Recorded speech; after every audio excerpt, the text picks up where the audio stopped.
Now then, people, welcome back to the Just Joe Football Show. My apologies for being late. It's my fault. I was just busy on another channel, kept these lads waiting. And again, I'll just say to these three as well, sorry one more time. Of course, we've got Kev in the house, a Liverpool fan from the LFC Day Trippers. Link is in the description. I will be there actually tonight because certain Oscars let him down. So I've had I apologise to Kev. I apologise.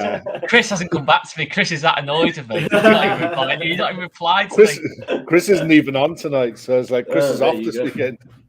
I've been left unseen in the Twitter DMs. Love that. I just try to deflect my lateness away from me. That's all it was. We've got Oscar in the house as well. And it looks like he is in the house. I don't know where you are today, bro. It's a different setup you've got going on there. Christmas vibes, by the way. Slightly different. It's not Christmas vibes. It's not. That's a reindeer behind you. It is Christmas vibes. I don't know what it is, to be honest, Joe. I don't know what it is. I love that. And Corey, a half-dead looking Corey on the beers last night, watching West Ham progress. How you doing, bro? Great winners. Yeah, good, mate. Can't complain. We're still winning games, albeit slightly controversially and maybe slightly in a boring fashion, but I don't want to moan. We're doing all right at the minute, mate. And listen, we've got a big game on Sunday, so that'll be a bit of a litmus test. Yeah, don't complain about winning games, mate. Oh, look, it's embarrassing. How dare you? Just before we do go through, I want to remind you that this video is brought to you by Final Runner, okay? It kicks off this weekend, Saturday the 29th of October. Kicks off with the 12:30 kickoff, of course. It is £5 to enter, folks, if you want to do. £5 to enter. You pick your team. If your team wins, you progress to the next round and so on until we find a winner. We did have a winner on the last one. It was won by a guy called Alfie. I don't know whether he's in the chat. If he is, big up to you. Won like nearly 400 quid, so fair play to him. So yeah, if you want to get involved, please do. Final Runner, link is in the description. It is only £5 to enter. Pick your team. Looking at them, I'm probably going to back Man City to win away at Leicester. I think that would be safe because I'm not too sure on Arsenal, but we'll talk about that very, very soon. Please do like the video as well and subscribe to each of the guest channels. All links are in the description to that. Tonight, what we are going to start with, we're going to start with ours actually, Oscar. We're going to get it out of the way, bro. We're going to start with Liverpool versus Leeds. I'm sick of talking about Leeds United at the minute. I can't lie to you. It's not looking great, is it, Oscar? Not brilliant, mate. No, not ideal. Not ideal being joint bottom of the table after being third 3 games into the season. We've gone from 3rd to 20th in 7 games. Well, sorry, 18th in 7 games. It's mad. It's mad. And only really Leeds United can do that. But yeah, I mean, it's not great, is it? No. And then obviously the injury news really doesn't help the mood either. I think if you want any player on that pitch for us tomorrow night, it's Tyler Adams. You know, you need that energy in the middle of the park to help Mark Rocker. I think obviously Mark Rocker on the ball, there's no question he gives us a lot in this team. But off the ball, you needed Tyler Adams alongside him for me to get the very best out of him. But yeah, big injuries. Obviously, Sinisterra is a massive one as well. You know, I think if you are going to have a go at Liverpool, I know it's a cliche. Kev probably hears this a lot. You probably go down that right-hand side. You target that right-hand side of Trent and probably Joe Gomez. Both really good players, by the way. Let me just caveat that. Both really good players. But if you are going to break down Liverpool, it's much more likely to come down that side than it is on Van Dijk and Robertson's side. So that's a massive blow. If Sinisterra isn't there, it's probably the main way of us getting at Liverpool, you know, because we're not going to keep a clean sheet against Liverpool. We've got to go gung-ho. We've got to try and, you know, go toe-to-toe with Liverpool for me. There's no real way I think we can sort of keep Liverpool out. I think we've just got to fight fire with fire like we have in the other games against the top teams so far this season. But yeah, we'll see. But I think if it was at Ellen Road, I feel a bit differently about it. But I think Anfield, even though Liverpool have been inconsistent, they've been consistently good at Anfield still, obviously beating City. You know, I still feel this is a massive, massive test. And obviously beating Newcastle as well, which is, you know, when you look at it now, it's a very, very good win. So Liverpool are still a top team at home. And I think it's still the toughest place to go in world football. I still think it's, you know, I still think it's probably, you know, obviously the Etihad's up there, but this is probably the toughest game I think you can probably pick. And not the most ideal time either to play it. No. I think you bang on, mate. And the fact is, listen, if you're going to win at Anfield, you need to make sure Virgil van Dijk isn't playing. And unfortunately for us, he is playing. And I think he's won like 71 games on the bounce at Anfield. Is that right, Kev? I know, it's somewhat ridiculous. I think I honestly can't remember the last time he's lost a league game there. Yeah, it's mad. I think it's almost 80 games, bro. 70 between 70. Records are made to be broken, though. Never forget that. Never forget that. Records are made to be broken. Well, that's it. This is it. I mean, it's someone's going to take that mantle. Someone's going to do it. It was like the one a few years ago.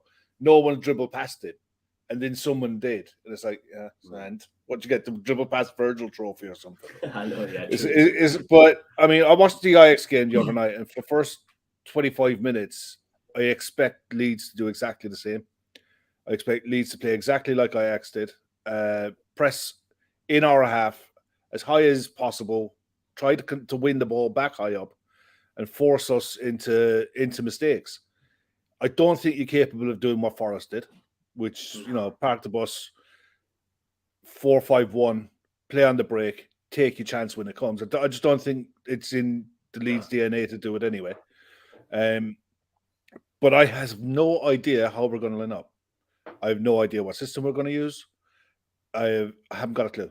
I don't know. And that's the thing. With the Ajax game, we played a 4-4-2 diamond for the first time ever under Klopp. And for the first 25 minutes, it was so disjointed, we couldn't get the grips of them. And on another night, they're 2 up. And we're like that. Buttons, but we got away with it. And we took our chances the other end. And once we got into the system and once we started playing how we can play, then we managed the game out really, really comfortably in the end. I think the goals came at the right time for us and they disheartened them. But at the same time, I watched the Leeds game last weekend. Fulham could have been out of sight, should have been out of sight, had enough chances to be out of sight, didn't take the chances. But Leeds had a lot of chances. Joe was doing cartwheels when they were playing down the wings. It's a beautiful thing to see. But that's what that game needed. That game needed to be opened out and played on the wings and balls gone into the box. And Leeds created so many chances. Couldn't take them. It wasn't as if you played badly in the game, but the heads went with the goals. And when the goals went in, the heads went. And when the heads went, the shoulders went. And the late goals just like threw salt into the wounds. It was ridiculous to watch in a way because you didn't deserve what you got, but at the same time, it could have been 4-1 the other way, and you'd have been jumping for joy, bouncing into Anfield, saying, "Bring it on." There's only 7 points gap between the two clubs. We've played 4, won 4, drawn 4, lost 3, I think, and we're nowhere near where we need to be. But the reality is, we're only 7 points ahead of you. 7 points is a lot, bro, man. Trust me, it feels like a lot. It makes us wing as well, though, Kev, because I think we went 5 points ahead after the Chelsea game. So it's like it's flipped about, 12 points in about 7 games. It's flipped between the two teams. But a week is a long time. And all it takes, 3 games, 3 positive results, 2 wins and a draw. And look at what you're back in mid-table and you're looking upwards. And you're not too concerned about what's below you. It's so early in the season, it's impossible to read too much into the tables at the minute. But the one thing I took from Klopp's press conference today was the question that was put to him about how close the league is and how competitive it is this year. And he's right. There's some mad results going on. There's performances, like Leeds' performances don't reflect the results. But that can be said of a lot of sides. There's a lot of sides that are playing well and not getting their just desserts. At the same time, you've got sides that are playing scabby football and knocking 3 points out week after week after week. So it's so difficult how this... I get the feeling everyone is playing to the World Cup. Get to the World Cup and then reassess everything. So, I mean... I'm looking forward to tomorrow night. The atmosphere is going to be mental. The atmosphere at Anfield will be absolutely crazy, especially for Saturday night, late kickoff, quarter-to-way kickoff. It's going to be a great atmosphere at the game. And this has banana skin for me written all over it in so many ways because of, the only way I say it does is because of the intensity that you're capable of playing at. Yeah. he can win the ball back high up. He can get at us. If you take your chances when they come, because you will get chances. That's one thing that we've done all season. We've been consistent in that. We've been very consistent in giving up chances. And more often than not, I've picked Alisson as our man of the match more often than not this season. He's that good, but we can't keep relying on Alisson to bail us out. And depending on what system he goes with, for us, it's got banana skin written all over it. For you guys, there's definitely something there. Because it's not like you're playing Liverpool of 2 or 3 years ago where we had a squad capable of 90-plus points. We don't. We just don't have that at the minute. We're miles off that. We shall see. Corey, I've missed you, mate. I can't lie to you. I didn't even do a show on Monday when you weren't here. I was like, I'll do a Leeds show instead. But listen, mate, Leeds no winning 8 now. Almost half the first team's out. No Sinistera. Well, the touch and go, but Sinistera, Rodrigo, Tyler Adams. Bamford isn't 100% fit anyway. Liam Cooper. Kev's, I think, been very, very generous. Very, very generous. Do you give Leeds any cat and L's chance at Anfield tomorrow night? No, not really. It's fine, mate. Don't worry. I agree with you. Listen, mate, you know I'll try. And yeah. And Kev's probably right in that you have caused teams issues by pressing slightly further up the pitch. And Liverpool, maybe from a distribution point of view, you could argue that there are vulnerabilities there. But I just think Leeds, you've spoken about build-up. And again, you mentioned the centre-forwards. The one thing that Liverpool will have, it'll be interesting to see is if Darwin Núñez plays as that centre forward. Look, you can talk whatever you want about him in terms of inconsistencies, but the fact he's willing to stretch, the fact he's got good movement, if he can capitalise on Leeds getting out of shape or a defensive error, then and this is the big issue. Once you go a goal down at Anfield, it's very, very difficult to kind of claw your way back. And without those players that you've mentioned, those match winners, which at points this season, particularly Sinistera, you've relied on for that moment of magic, then I can't see where you get something from the game. I think it really helps Liverpool where they're at, obviously losing to Nottingham Forest. I thought they were really, really poor against Forest, if I'm honest. And it'll be a game for Darwin Núñez, but also for Salah. I think Salah will have a bit of a free run at it. So, I can't, mate. Maybe if you had a fully fit team, there might be moments in there, but I just don't think it'll be consistent enough. No, I agree with you completely. Salah petrifies me. I think I'm going to captain him because I just know where we can be hurt, and I just think he will cause all sorts of problems. Oscar, if we were to get a result, how do we do it? Do you believe we can? Is there any way we can catch Liverpool? Yeah, I think Kev's spot on. I think we will get chances tomorrow night, but you've got the best goalkeeper in the world to beat. Especially on 1v1s. I think Alisson's unbelievable in those situations, to be honest. And obviously, you're looking at our finishing in general in recent weeks. It's not a great combination, especially if our best finisher for me, Sinistera, is not on the pitch either. But we will get moments, I think, against a high line. I think we have got to catch him, on the counter or in transition if we can. Easier said than done, though. It is easier said than done. I think that's where we will get our moments if we do. Defensively, I think it's just let's not be as narrow. I think we are too narrow defensively. I think obviously Anthony Robinson basically had the whole of the left wing to himself at times in that second half because William was tucking in. If Liverpool are going with that 4-4-2 diamond, it is going to be very much the fullbacks pushing wide. We need to get our fullbacks out to them because obviously, 2 of the goals in the second half have come from crosses into the box. We haven't defended those situations well. And Núñez in the air terrifies me, to be honest. I'm not going to lie. He does absolutely terrify me. I think genuinely the way Núñez plays is a bit of a nightmare for us defensively. He is quite rash sometimes and a little bit erratic, but he's a very, very good footballer. And obviously Salah against our high line is probably the main threat to worry about. So for me, it has to get Pascal on Mohamed Salah. For me, I think he's the only probably the best at man-to-man marking in that kind of respect. But realistically, we've got to, it's hard to say, mate. It's hard to say. It's like saying, how would you go to Man City away and win? It's easier said than done. But any kind of result would be fantastic tomorrow. But I think the thing to probably mention as well is obviously goal difference could play a big part this season, like it did last season. The numbers cost us. At the minute, it's nowhere near as bad as Wolves and Forest. Is this what you're clinging on to, bro? It's a bad thing to talk about, but if it does turn into a damage limitation exercise. 10 games in and we're talking about maybe not conceding goals. Yeah, but have you seen our other games? Have you seen our other games, mate? Bro, I have. No, but it's not great, is it? It's not great. I'm trying to think of positives, but listen, the thing is, something Kev kind of alluded to, despite how bad things have been, it's never quite as bad as what you think. You know, it's never quite as bad as what you think. You know, obviously Tottenham looked a little bit shaky. Liverpool maybe less so. You know, if you can somehow get 3-4 points out of this next 3 games, it will look a bit more healthy going into the World Cup. But it's never quite as good. It's never as good as what you think. It's never as bad as what you think. When we beat Chelsea 3-0, we were talking about rubbish like top 10 and all this lot. You were getting the bans for the 100% I was, and that lot. You know me. We beat Liverpool tomorrow. It'll be back out. Are we going, Jesse is a man?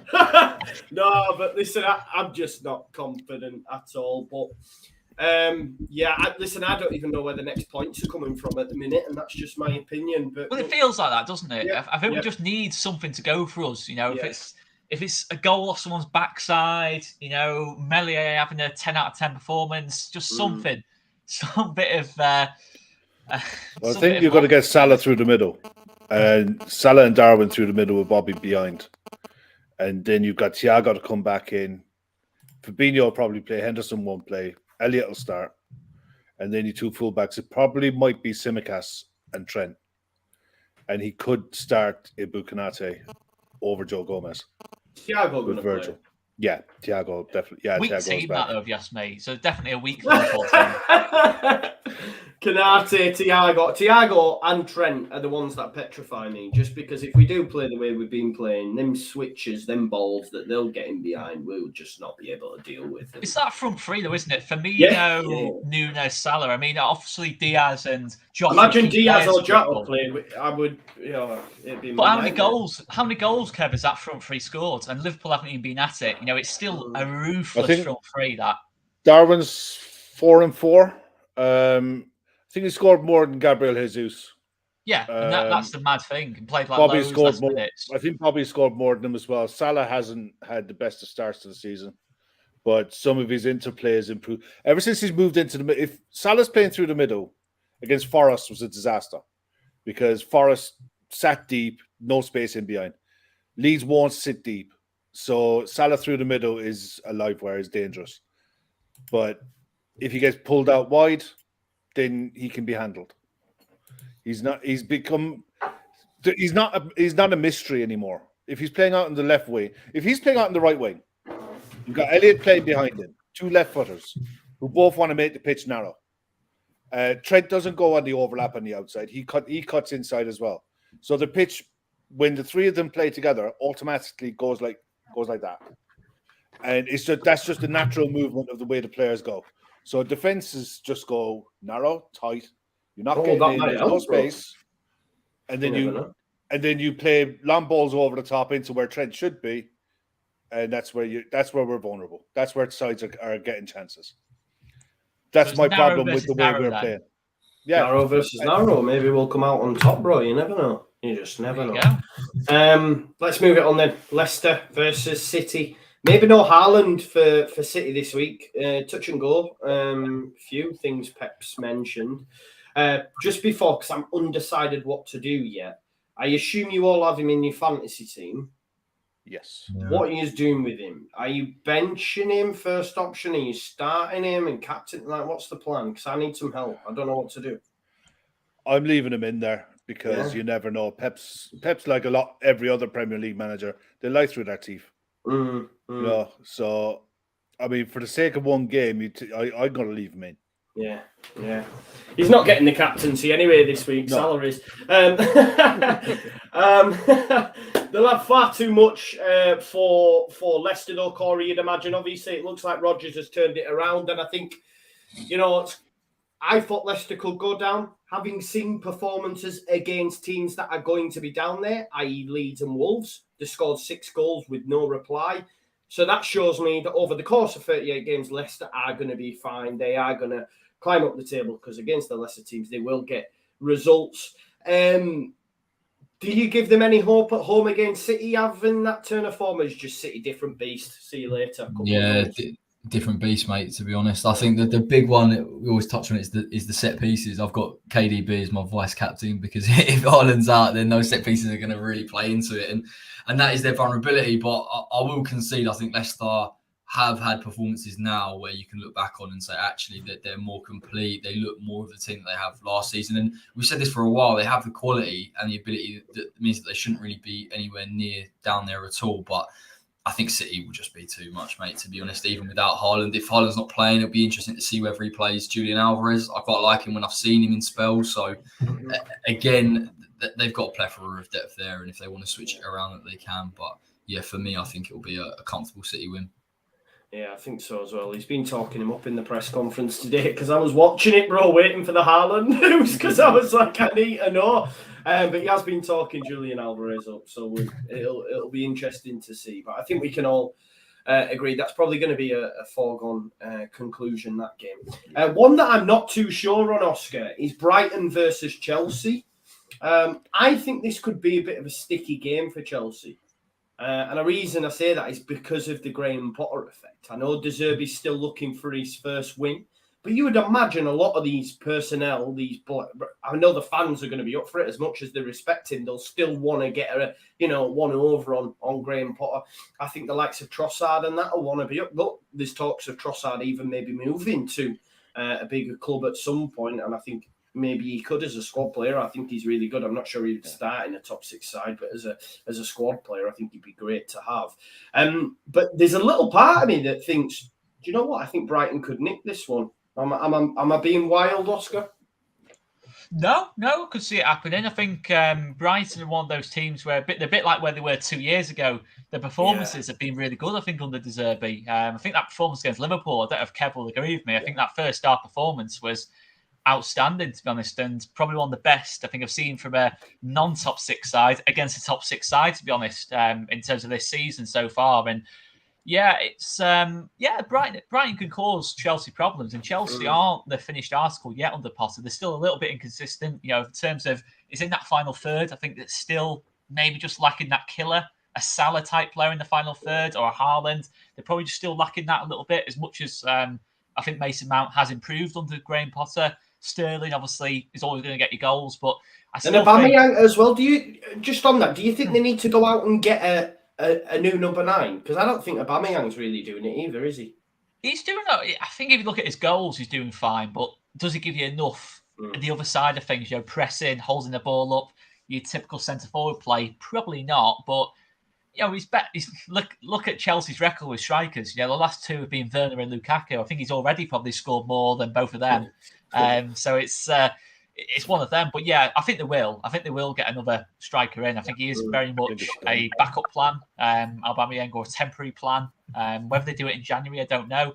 But I still think they probably need that winger, number 9, number 10, who's a top quality. Obviously, Nkunku has been linked. I think he could. If he does make it, the step up from the Bundesliga into the Prem, absolutely superb. But we've seen, previously with Bundesliga forwards maybe not quite making it in the Prem. There's one for Man City right now who's not quite stepped up to the level from the Bundesliga into the Premier League. It's a tough. He's young, he'll come. But no, I think Chelsea sneak it, but Brighton will really test them. I don't think it'll be comfortable at all. And obviously Kukurea will probably get a bit of stick as well, you'd imagine. I think Brighton can hurt them in one or two ways, but still just about fancy Chelsea. Yeah, Kev, just on Brighton, obviously, apart from the 3 they got against you, they've scored just 1 goal in their last 4 matches. So it's like, Oscar mentioned, it's almost like Potter before when they were sort of like XG kings and, they were going to be Champions League if it was based on XG and stuff. They're currently in 9th. They've got some tough games coming up. What do you think? They're not going to be in trouble, though, are they? They'll have enough, won't they? They'll have enough. I think where they are now is about where they are, they'll finish, where they'll finish. I think it's somewhere between 9th and 12th. Yeah, and anything could happen. But they've always been a striker away from being a really good side. you know, a dangerous side. They were capable of doing a Leicester with a decent striker, or a pair of decent strikers, really. But Trossard is a brilliant player. Yeah. Solly Marsh, all of these guys, they know their game inside out, and they will really want to put in a performance to show Potter that, look, yeah, you jumped ship for Chelsea, but you did a good job with us. We're a really good side. And I think there's goals in it. I think Chelsea have vulnerabilities at the back. There's no Koulibaly. Kante's out for a long time. Reece James is out for a while. The Europe Premier League, that is going to wear on a squad as well. Potter hasn't been beaten yet, and the Serbia hasn't been beaten either. So it's a case of someone's always got to go. And I don't think it'll be this weekend. I think this has got score draw written all over it. I think 1-1. Yeah, I think 1-1. I think Brighton have got enough stickability about them to stay in games long enough to create chances.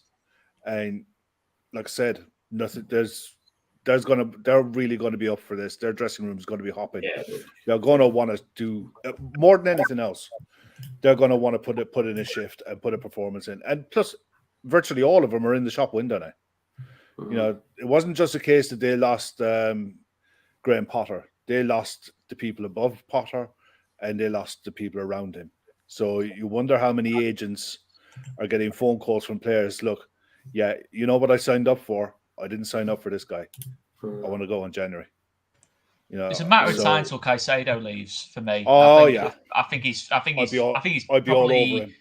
Is he the best midfielder outside the teams in the top six? I probably have him up there, to be honest, in terms of him and Guimaraes. I think he's absolutely superb. Keith Plunkett on our channel has been raving about Caicedo for the last 18 months. And Keith knows South American football like no one else I know.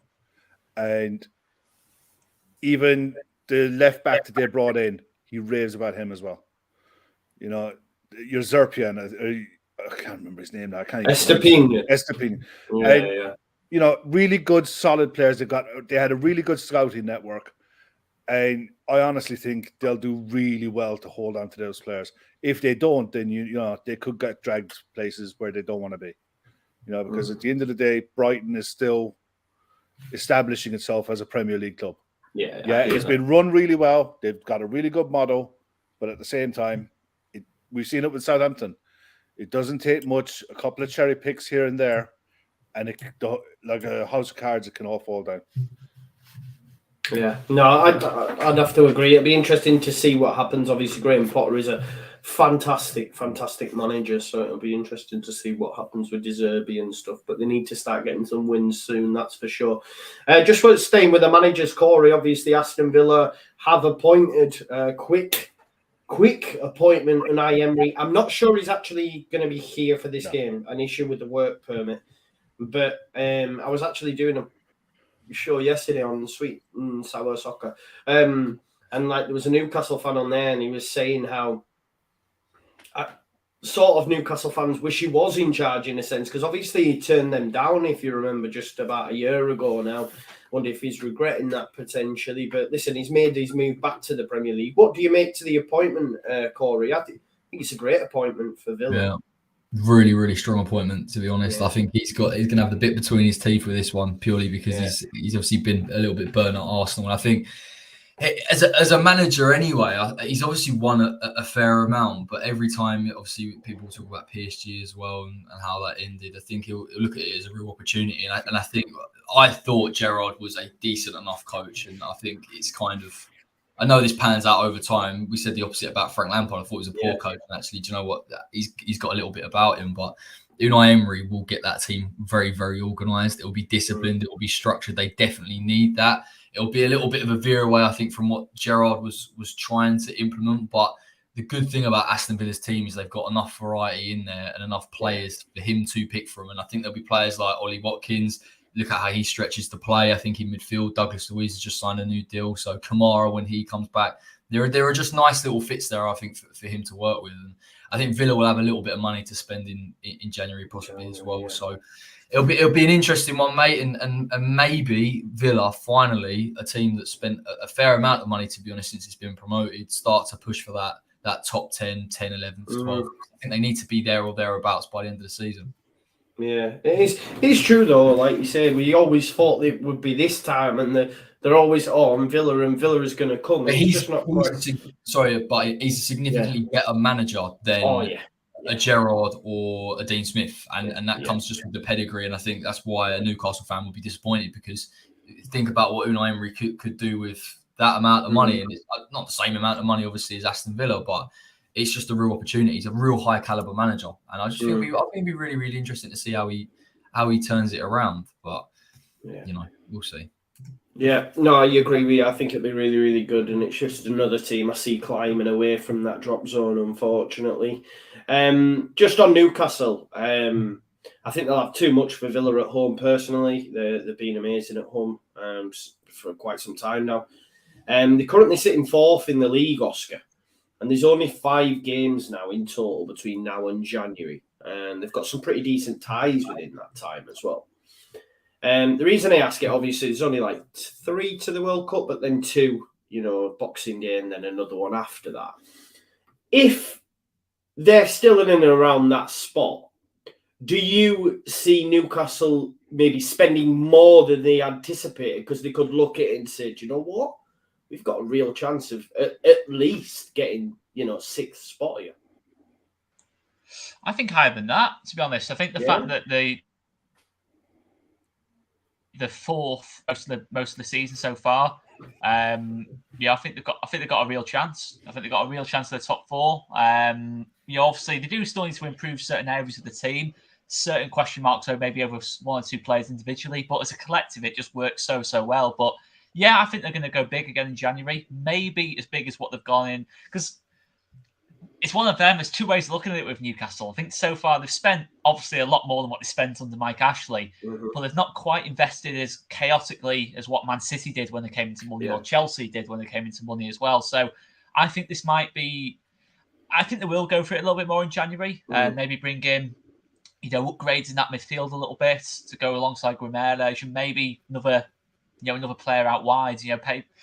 Maybe I'm not saying they're going to go for someone like a Zaha, but maybe someone like Zaha, someone like that, in terms of really upgrade those wing areas as well. But to be fair, Almiron's playing absolutely unbelievably well. That's another side point, but it's just an example of a really good coaching performance. As much as a lot of it we put down to money spent and that lot, I think you've got to give great credit to Eddie Howe. There's not one player in that Newcastle team who he hasn't massively improved, and fair play to him. But yeah, I think Newcastle have got a real chance, and I think they will get it right in January, because they've got the first 2 windows absolutely spot on, the Newcastle board. And I think maybe they just need that little bit more depth, because I think they might go for it a bit in the cup competitions as well. The FA Cup, they might see as a chance to. I think when owners have invested so heavily, they want that trophy quite early. Man City really went for it, when they first came into money for the League Cup and FA Cup, and I think they won the FA Cup, and then he went on to win the Premier League the year after. I'm not sure if that's exactly right, but it was something like that anyway. That first trophy will be really key for them owners, and I think maybe they just need that little bit more depth to go all the way. Cool, great answer, mate. Great answer. Thank you very much. I think. Listen, if they get Europe, it's massive for Newcastle. It'd be cool. I always remember, even as it just Faustino Asprilla getting a hat trick against Barcelona. I'm right, aren't I? Yeah, back in the days. Yeah, a bit of a mad time. This is their best chance, mate, because to be honest, they've got when Klopp took over, we had no Europe. So you had a coach who was able to work with his players during the week, play Saturday, work during the week. Newcastle have this golden opportunity to bed in players this season. They spent the bones of £238 million in this calendar year, and it's paying dividends. But at the same time, if they do it again, they'll do it again in January. They'll go another 150 million in January. If that gets them over the line into the Champions League spots, then we could see a madness in the Premier League. Genuinely. Already, they're talking about Alan Saint-Maximin not even getting back into the team. That's how much Newcastle have come. You think back to like a year ago. Everything went for him. Yeah. and now they're talking about him might not even getting back into the team for a while. So shows I how always told you it was crap. No. Should come to Leeds in January. No. He's yeah. And do you know what? As well, he's just an amazing human. Like some of the stuff that he's done that I've seen. I think he was at the Metro Centre before, and he was just like grabbing kids off the street and just buying them football trainers and whatnot. And then he was outside. He was going into the game. He just gave someone a Rolex. Like it was in a box, and he just handed it a fan. Like that's. Well, mate, they've got so many likable players. To be fair, I think everyone in that team's pretty likable in their own kind of way. It's hard. I know as much as I don't really like these kind of investments and that lot, but if you're looking at it purely from a footballing point of view, the fan base is likable, likable city. I've got to say fair play to them. In terms of they have had years of absolute decades. Oh no, because I hate this, me. I hate this. Not like Leeds, obviously. Well, but this no is one's my point, bro. I had to sit on a podcast not too long ago, and these are all gushing. Oh yeah, my gosh, such horrible times. And I'm like, no. You went to the Championship every so often, and then he bought what? You had Benitez in the Championship. All this stuff, right? And he always spent enough just to keep you up. You bounce straight back up.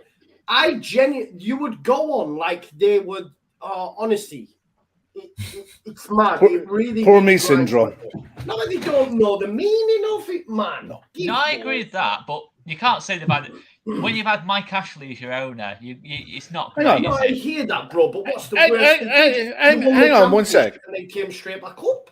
1 sec. Mike Ashley spent what the club made. Yeah. It's not his fault. Well, it is his fault to a point that he didn't employ a director of football to spend it properly. But he did spend.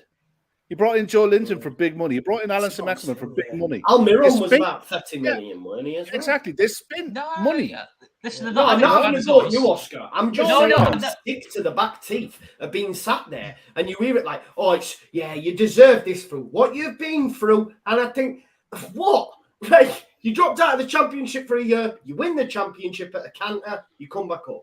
Like, come on now. I think it's mad, but that's just my opinion. It really, to be honest, I sat on this podcast and I'm listening to it and I'm going, I have to say something in a minute. I'm going to have to say something. But I bit my tongue because I thought... I've had 3 years of Steve Bruce as well, to be fair. Yeah, but what happened? They didn't drop out of the Prem. They almost did. If Eddie Howe didn't come in. I don't know. Anyway, here's what it is. Let's move on. Not as bad as us, but I can hardly say that... Man. This isn't Man United. This isn't Man United, though, is it?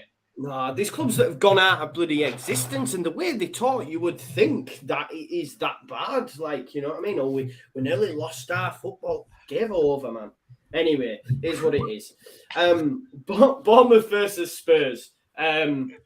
Look, there's been not more than 1 goal for Spurs in their last 6 away games.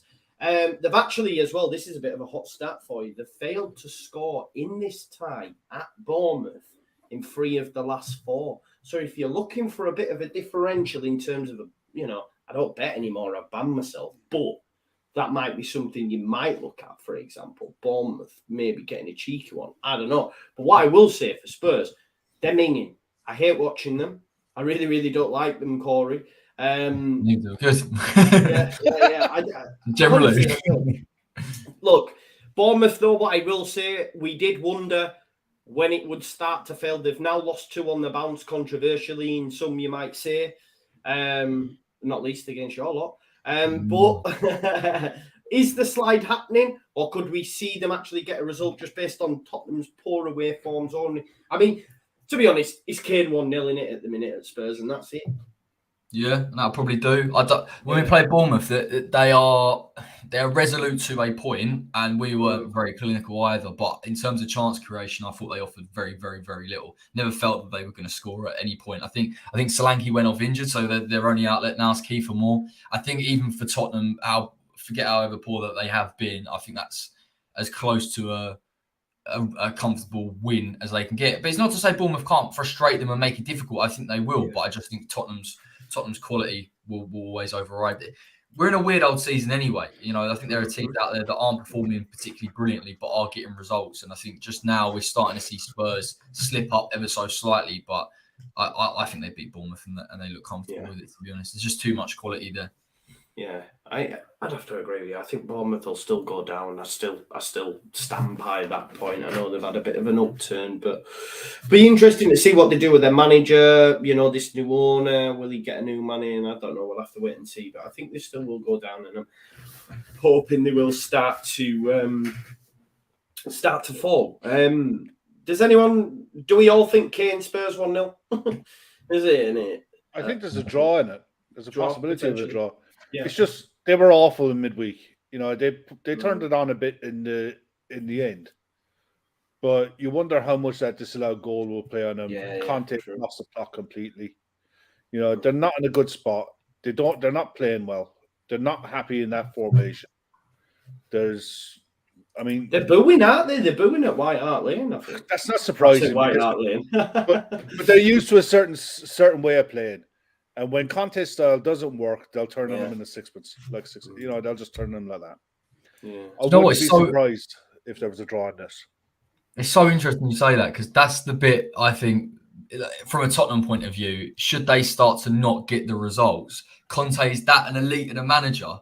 It's almost a bit of a juxtaposition. You're almost like, do you just leave him in there because he's that good? Who else do you bring in? Do you see what I mean? Well, how much more money do you chuck at him? Well, that's the experiment, then, is it? That's what Spurs have traded in a Poch, an attractive style of football. Tottenham did Harry Redknapp, and they've gone with a Nuno and Mourinho because they're chasing trophies and they want to go to that next level. But Conte's so good.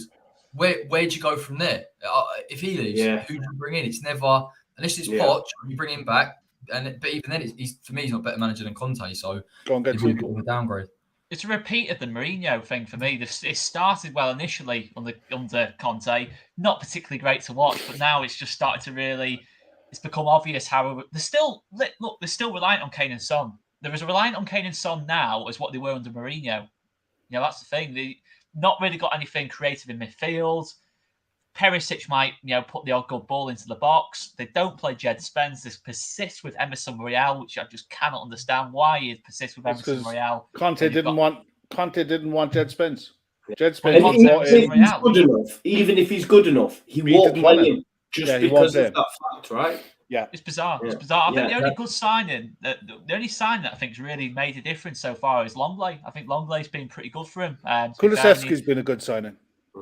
Well, I mean, this window. This last window. Kulusevski, Benton Kerr as well in the January window. But in terms of the summer, Richarlison's in and out of the team.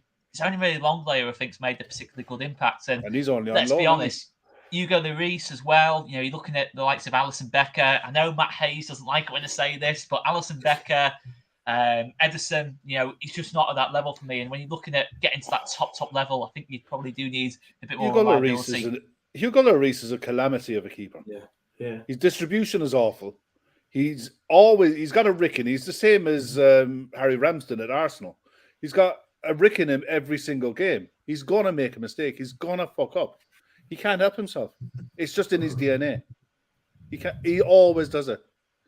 And as long as you've got that keeper at the back, you're not going to get a 90-point season. If you're not going to get a 90-point season to challenge Man City, what's the point of throwing money at Conte? Because he's not good enough. They're not good enough. Yeah. And they're not good enough they're under him. They're a cup team, aren't they, already? It feels to me that they're a cup team already. I was actually listening to Big Six and Expressions was on there, and he was talking about how the football's that bad, but they have to win a trophy. This is what we're saying, isn't it? Like when football's that bad, right? But you're winning games, you forgive it. But when you're not winning games, man, it's like, nah, this isn't good enough. I think I felt a little bit like that currently with my club. I know, and to think they have gone from Poch to Nuno, Mourinho, and Conte, it's turgid watch. I mean, they've probably had it harder than Newcastle, to be fair. When you think back of all of the Tottenham managers that you've watched, when you grew up watching Spurs, and you think of how they play, I mean, they've always been accused of being a soft centre. But at the same time, they were a good watch. They produce good football and they produce technically good players. And they did that for decades. Fine. If you're going to go in a different direction, you got to show that you can get to finals. And at least Pochettino got them to within a hair's breadth of a Champions League, of a Champions League. It's as close as they've been to winning anything in a long time. Be interesting. It'll be interesting to see. I just really. Poch will end up back there for me. I do think he'll end up back there. I think, the fact he didn't seriously go in for that Villa job, in terms of it sounded by what the Athletic said, it sounded like it was his if he wanted it, kind of thing. The fact I do feel that if Poch is going to get back to a top club, it'll probably be most likely Tottenham for me. And I just can't see Conte. If Conte's not there this time next year, I wouldn't be surprised. I think Conte probably goes in the summer and takes on another job because for Conte he has to win. He has to win. Sorry, I got a sneaky feeling Poch is holding out for Atletico Madrid. Yeah, that's a shout as well, mate. It's a shout. It's Atletico Madrid are a similar situation. They can't they're not quite good enough to get to at the top two, Real Madrid and Barcelona, and it's awful to watch as well. So they might go for that stylistic shift, and you might have a bit of a tussle between the two clubs, possibly. So Poch isn't coming to Leeds then, no? That's not happening. No. I doubt it, mate. I do doubt it. I do doubt it. But he needs to gain more experience. Yeah, and then... true. Yeah. Right, Brentford Wolves. Look, Wolves can't score for Toffee. Costa, not happening. Brentford really great at home, so I'm expecting a home win. But we found out this week, I can't pronounce his name, but it proper blew my mind. The new signing, the Sasa Kaladasic, is that how I pronounce it? They actually signed him with an ACL injury, knew that he had an ACL injury, and Bruno Lage played him anyway. And then he went and tore that ACL. Did you folks know that? I didn't know he was injured. Have you read that Twitter thread? Yeah, it's mental, isn't it? Mad, isn't it? Mental. But it's not just that. It's loads of different things that have been going on at Wolves. That's crazy. I mean, the Steve Davis thing, the fact that they're committed to Steve Davis for another 5 or 6 games at least until 2023, that's risky. That's really bold. I didn't know this because, like I say, on that Sweet and Sour Soccer, they're Wolves fans, and he was saying they don't have a director of football, do they? It's all Mendes. I didn't know that. He said, I think we're the only club that don't have like a proper director of football. So it looks like it might have gone a little bit sour. I know there was talk that they want to go away from a Mendes sort of client, if you like. That's why they went for Michael Beale, and obviously he turned them down. But as good as their squad is, but with everything we're hearing, I think they're in trouble, me Wolves. Does anyone agree, or do we think Neves, etc.? I think they're in trouble. I think they're losing too many. When they lost Neto again to an injury, they can't get Raul Jimenez fit. They won't play Wang Hee-chan for whatever reason. They were hard to beat. They're not now. No. And there's definitely heads being turned in that dressing room. The likes of Ruben Neves would have had his head turned in the summer by a few clubs. Yeah. So, I think they could go. I think they're one of the clubs who could go. Yeah. Jose Salah, I think, is playing for broken hand. I think I read as well. Mad. Which is absolutely mad. As a goalkeeper, you're thinking that's like unbelievable. It's like that can't be great. That can't be great, can it? Definitely not, mate. No. Palace versus Saints. Look, Palace decent at home. Expect a home win. Saints will probably ask for Ralph to be sacked again, and then he'll lose a couple and then win a couple. It is what it is. I'm getting bored of talking about that, man, to be honest. Fulham versus Everton. Everton pulled away from home. Fulham the home side. I fully expect Mitrovic to be the difference in that one. Now let's talk about Corey's team. Big game, Manchester United versus West Ham. Here's some stats for you though, bro. No win at Old Trafford since 2007 in the league. Yeah. Scored just 3 goals away from home all season and only 1 win away from home. Mate. Do you give yourself any sort of... I hope you do beat them, of course, but... Yeah. I mean, they're coming into form at the wrong time for us as well. And I think we kind of had to bank on them still being a little bit disjointed.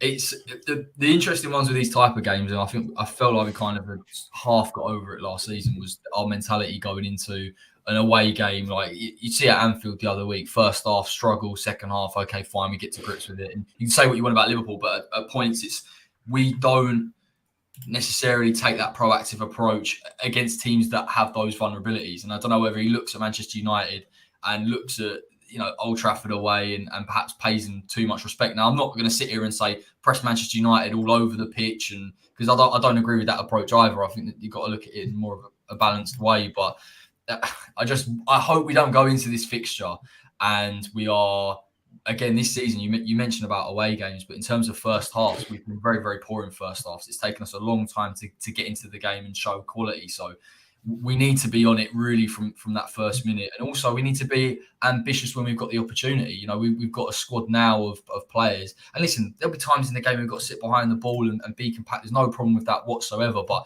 when you've got your opportunity to counter, you do so effectively.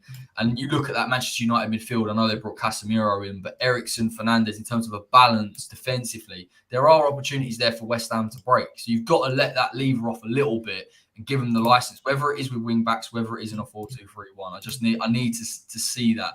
The only problem is Paquette is still injured. I think Jared Bowen's injured now as well, which is interesting because you've got Bowen out, Cornet out. Do you look at Antonio on that right-hand side and play him as a winger? I think Benrahma has to come in for me and Fornals in the 10. So I think he has got decisions to make. But I think for me, it's more just, generally speaking, he's got to be slightly more ambitious in these type of games. But I said before, West Ham actually, results-wise, haven't done too bad this season. We've topped the group. We've won that Conference League group. That's been boxed off. He's done his job there. I think we're unbeaten at home in 5 or 6. So it is difficult for me to sit here and slate it. But there is that kind of feeling of we've improved as a team now. And I think we have to capitalise on that a little bit and say, listen, we can start to implement the way that we want to play. But it'll be tough. Man United, like I say, in good form. They're a threat on transition. Like Marcus Rashford. If Dawson comes in, we play slightly higher, could get picked off. So I know all these pitfalls, but I just want to see a little bit and get this one out of the way. I'm looking at Palace, Leicester, and that's a real strong end if we can get some wins there towards the World Cup. So I'm feeling okay, but it's one of them. Difficult game for you, yeah. Definitely, and I'm surprised how quickly they've improved in a very short space of time. To be honest, and I thought against Tottenham, just the level of control that they're now having in games, I think that might be something that Moyes panics a little bit about and goes, okay, right, we'll completely the ball here because they're so good in terms of movement off the ball and some of their creative players. Do we just give them that license? But we got players to threaten them. We do. We genuinely do. It's just whether he wants to go for it or not. But I'll take a draw. I would take a draw. I think that. Yeah. No, I think that would be a good result there. What did you make to Anthony's skill the other day? Sorry, because I come back from the game and I saw it in the highlights, and I know it was a big thing on social media. And I hadn't seen it. I watched it and was like, I don't get it. Like, I feel like I'm missing something here because he just randomly starts doing it with no player near him, and it's like that's hard. And look, at the minute you want to be very cautious about taking some of those elements out of the game because players get picked off very, very easily for doing that. And I want to see it in the game. I watched Benrahma toy with Ryan Fredericks by skillfully dropping it over his head and then dropping his shoulder. I want to keep it in the game, but it literally had no impact. And then you've got that example, Emerson Royale doing a no-look pass out of play. That was even better, actually. I don't get it. But Antony did.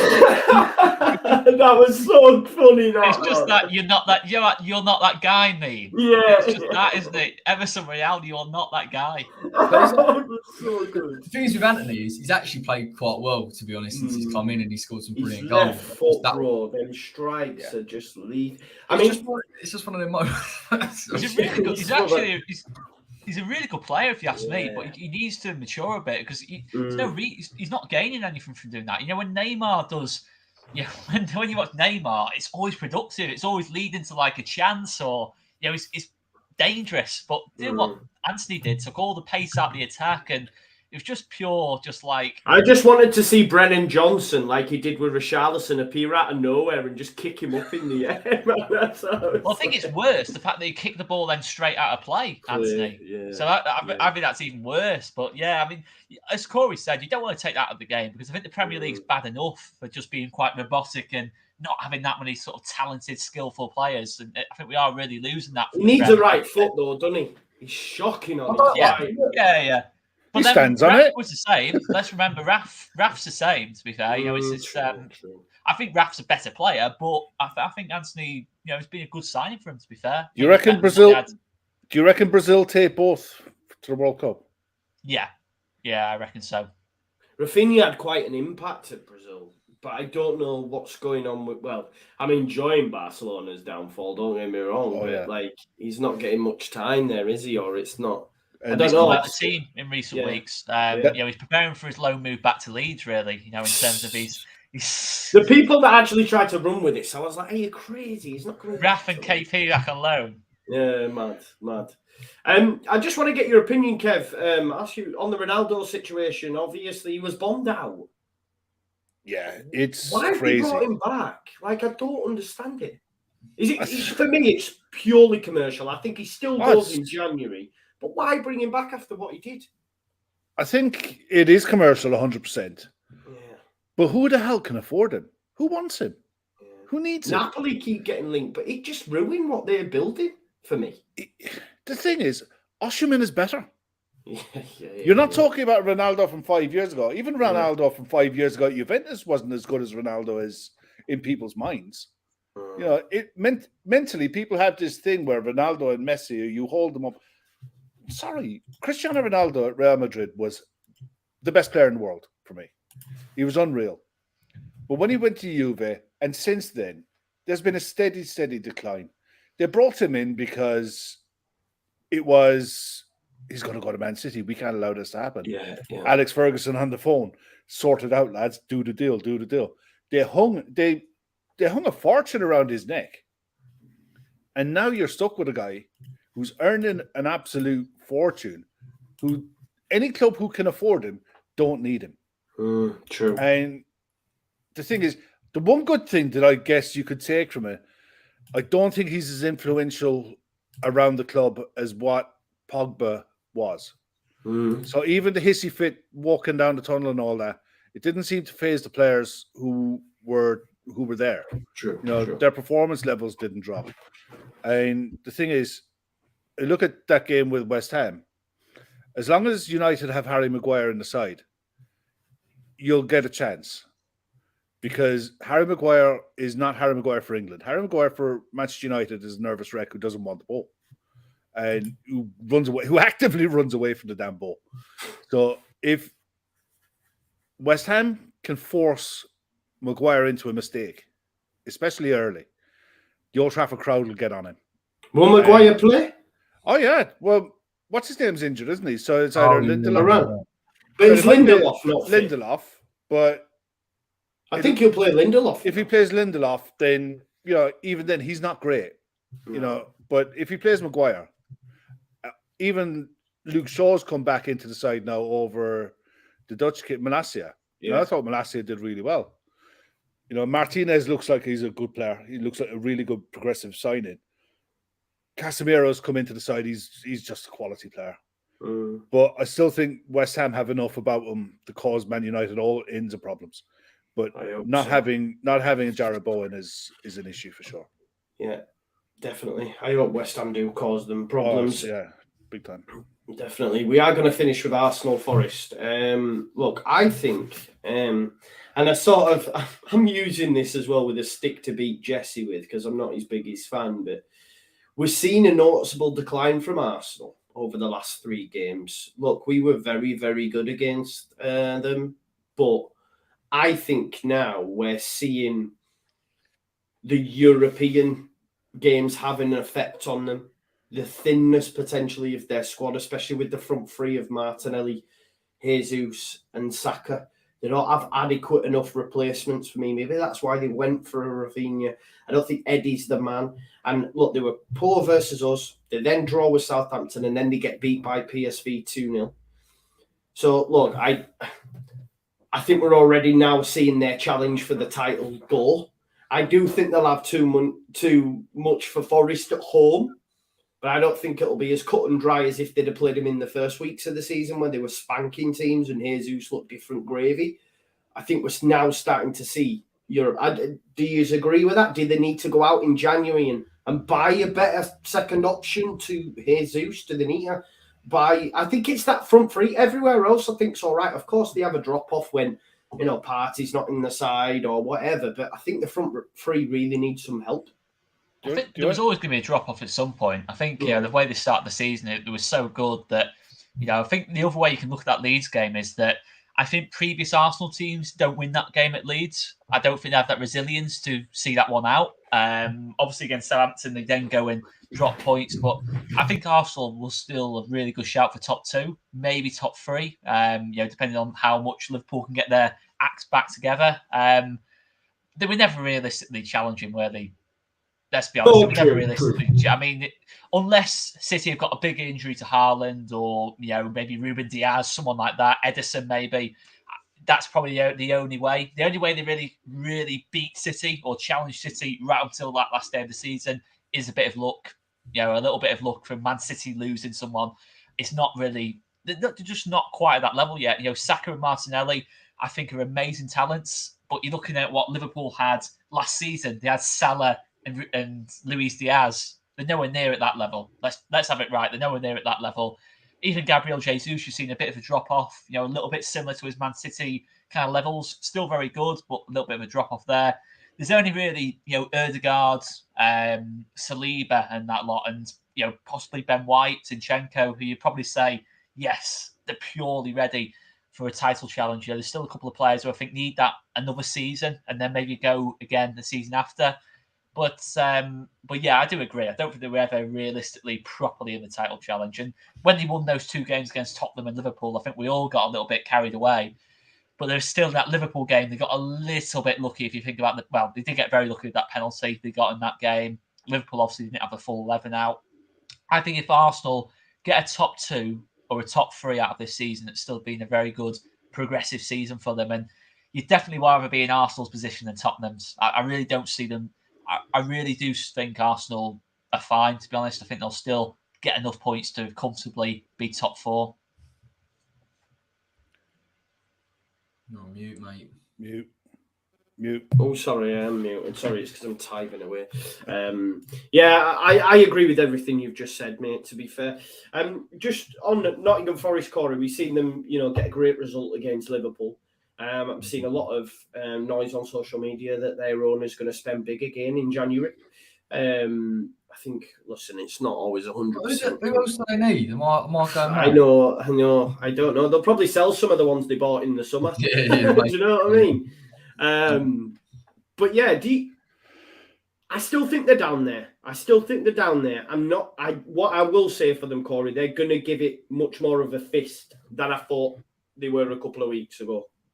Yeah, do you know what though? I know they've been really poor, and I'm not taking away from it. I sometimes just feel like, and they made that a bit of a statement with keeping Steve Cooper anyway. I kind of felt like there was a good enough squad there to eventually turn it around, not necessarily go and finish top 10 or whatever, but just to kind of get out of that situation, at least be competitive. Because to be honest, for a long time they really weren't. And at least with that Liverpool performance, you see how resolute they were. There was more of a game plan. They took their chances when they had them. I think Gibbs White, albeit at the time, was an expensive signing. I still believe that he's a good enough player. And I do think that that's a quality player that they have added.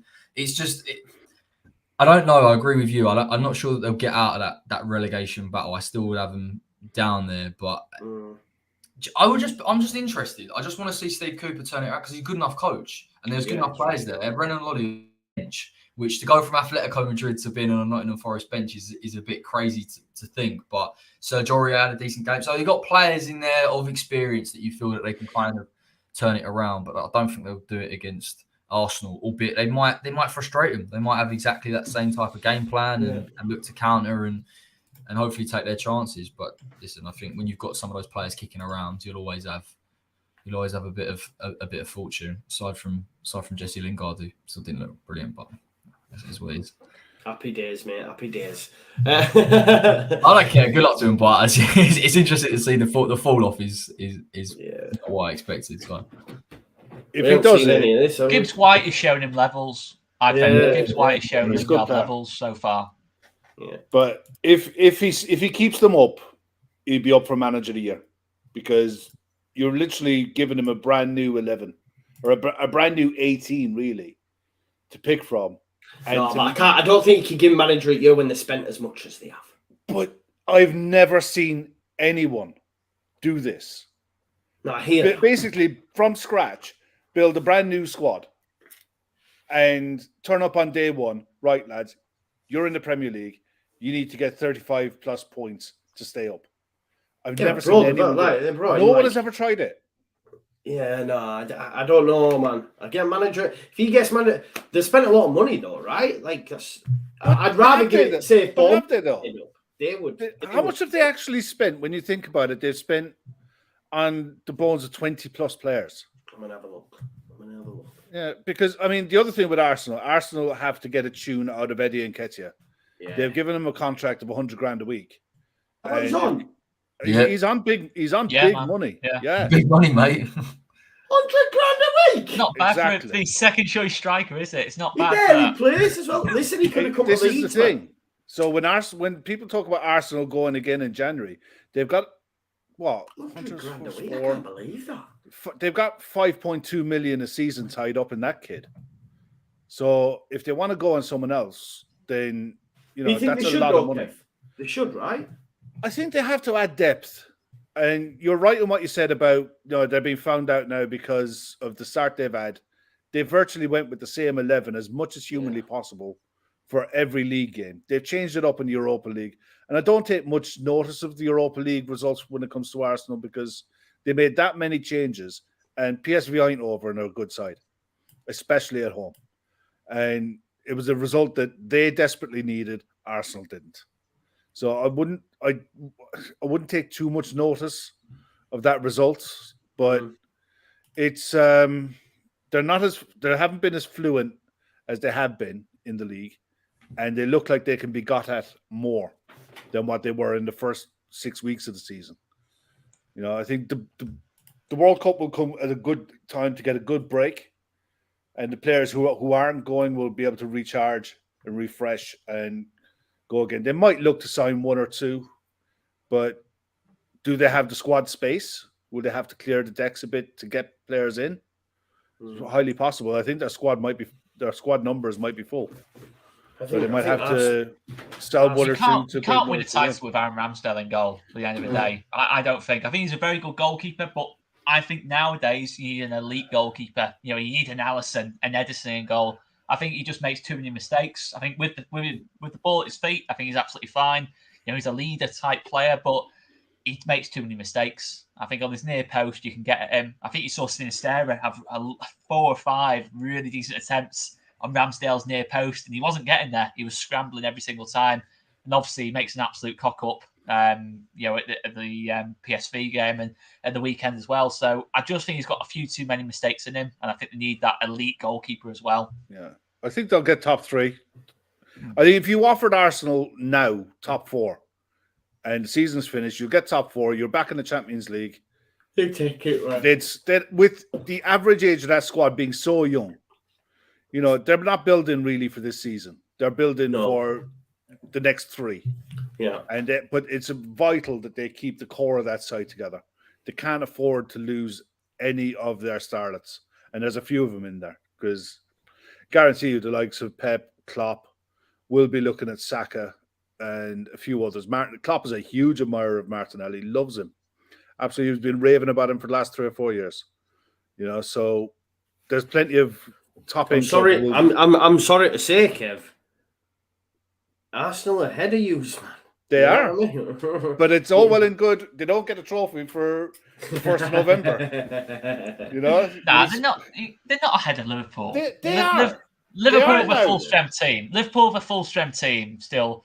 Who's more right? If Pep left City at the end of his season, who's more likely to win it the season after, Liverpool or Arsenal?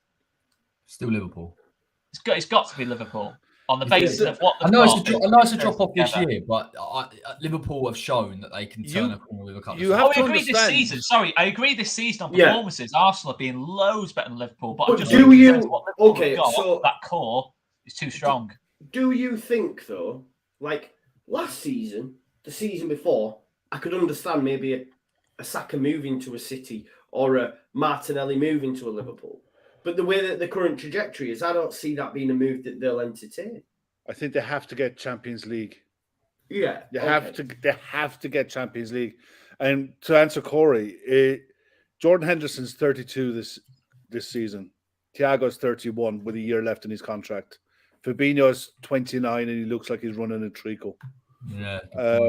Virgil's 31.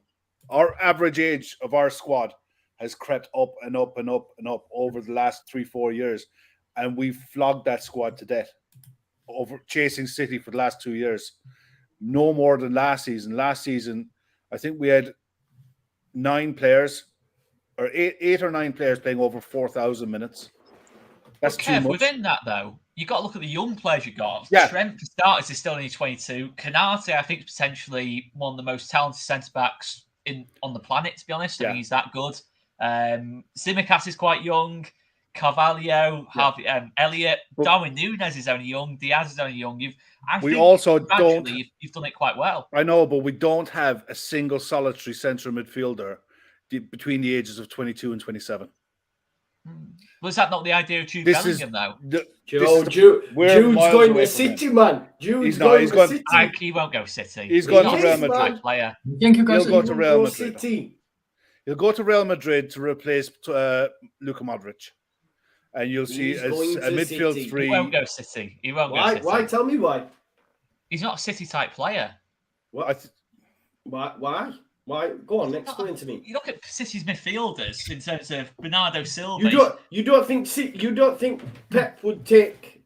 He'd take him, but I think he'd have other people ahead of the list in terms of if you're saying City replace KDB, which I don't think they're going to.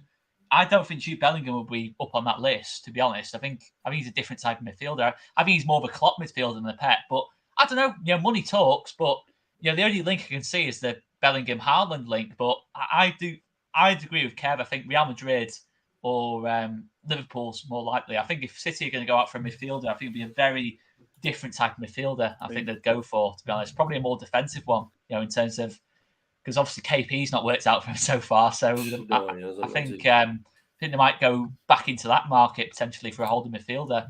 They're ruthless at City. Could you imagine a midfield three of Tchouaméni, Bellingham, and Camavinga for the next 10 years at Real Madrid? And the thing is, they didn't break the bank to get him. Yes, that's what sickens my proverbials. Well, weren't you supposed to get that Tchouaméni? We tried, and from what I was told by someone who wouldn't talk unless there was someone we're talking about, it was a done deal. And as soon as Real Madrid missed out on Kylian Mbappe, Florentino Perez wanted to make a statement. And Tchouaméni was a statement. Bang. He just went in, 100 million, have it. And we were never going there. So, and at the end of the day, I love Liverpool to death, but if Real Madrid come knocking on your door, they don't knock twice, and they are the biggest club in the world, without a shadow of a doubt. Behind Leeds. And almost time, yeah. But you know what I mean? They don't come calling twice. It was the same story back when Michael Owen signed for him, and I heard it all, endless interviews about Michael Owen and the reasons that he wanted to go, and he came back and he said it. He said it to Jamie Carragher. Real Madrid have asked me to go. They might not ever ask me again. And what you do? Of course you go. The pinnacle for any footballer will always be, it doesn't matter how much money they put into the Premier League, it'll still be Real Madrid, Barcelona. Especially South American players. Oh God, it'll always be those two. Would that be for you though? So put yourself in them shoes. I don't know if we can, but would that be your pinnacle? I suppose it would, Barca, would it? What, living in Spain rather than like England? I'm asking you though, on a genuine question. If you was a footballer, boom, would that be your dream move then? I think it's the best for your career. I think the other thing with that is the Ballon d'Or thing as well. We all know about Florentino Perez in terms of how many players have gone to Real Madrid and become Ballon d'Or winners. Benzema's just won one. It's the prestige, the fact that both teams have been so successful. They won 20 Champions Leagues between each other. So, there is that to it. Obviously, there's a financial factor. Look at Lewandowski. Robert Lewandowski was at Bayern Munich. He was he was the hero at Bayern Munich. Barcelona came calling. Barcelona, who were still nowhere near what they used to be, and he took the move. He forced through the move to Yeah, leave Bayern true. Munich, where he's probably Bayern Munich's second, third best ever player. In terms of you look at his records. Have you seen that new forced the stadium move that they're building? Have you seen that new stadium that they're building at Barcelona? Real Madrid. Yeah, it's an impressive I mean, if development. you have a chance to go and play there and you look at the age of the players, Bellingham, 19, Tchouaméni, 20, 21, Camavinga, 21. They're going to be there for a decade. What a place to go and display your talents to the world, because if you can make it at Real Madrid, you're a world name. You're a guaranteed shoe-in for whatever country you're playing for. You're a global superstar, and that's just the default setting. I mean, as big as Liverpool, Manchester United, Manchester City want to be, but in general, there's probably 4 or 5 clubs you'd look at in the world and you think AC Milan, Bayern Munich, Real Madrid, Barcelona on the continent. They're the 4 biggest clubs. And no matter how much money is thrown at PSG and other clubs of that ilk, they'll never be. ever. I hear that. And I think for me, because I'm older, there's no heritage though, Kev. No, like heritage, PSG. Yeah. I think the older you are, it means more. For younger people, for younger kids, you'll find that, especially people who follow PSG, say they support PSG, they don't. They support Kylian Mbappe. And when Kylian Mbappe gets a move, they'll support whatever club Kylian Mbappe plays for. And I think that's the way football is going. It's moving in that general direction. You saw it with Barcelona with Messi. How many fans did Messi bring with him? You saw with Ronaldo move to Manchester United. Commercial decisions. How many markets did that open up? Taki Minamino going to Liverpool. Though, Kev. Like, you're into F1 as well. Like, you'll know what I'm talking about here. It's like Ferrari, Mercedes and Red Bull have got a lot more money now than what Ferrari have got. But any Formula One driver's dream is to drive for Ferrari. It's as simple as that. It doesn't matter anything. They'll go to Ferrari if they get the chance. And it doesn't matter what money you throw at them. It's just certain sports teams, Barcelona and Real Madrid, have got a prestige and a heritage about them. And ultimately, I think it's good for sport that money can't take that. I personally think. Obviously, Real Madrid have got a lot of money as well, but I think it's a good thing for sport.